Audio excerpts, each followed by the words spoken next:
Odokotela bangasebenzi KwaZulu-Natal bathina manje abaqashiwe naphezu kokuba umnyango wezempilo usanda kwabelwa imali engaphezulu kuka-20 billion amarandi. Siqedile ama-degree ethu, sayiqeda ne-training yethu ka-3 years. Okusho ukuthi 9 years sekukonke i-training esiphuma kuyo. Siyithola-ke singanayo imisebenzi. Iy'mali ikhishiwe, simbonile uminister wezimali ememezela ukuthi uzokhipha iy'mali zokuthi kuqashwe odokotela abawu-800.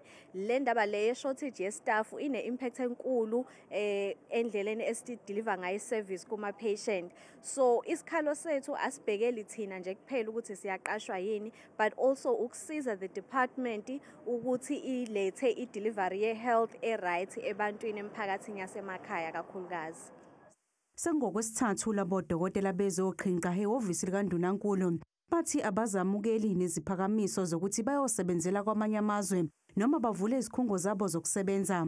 Kusenjalo, inyunyane yezisebenzi Public Servants Association ithi ungqongqoshe wezempilo uDokotela Aaron Motsoaledi kumele achaze ngalesi simo sokungaqashwa kodokotela esifundazweni.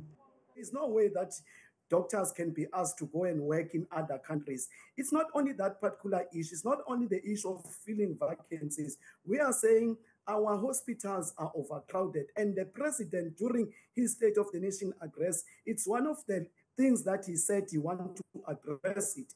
It is for this reason we are saying the minister needs to be able to indicate how many posts that has been allocated to KZN.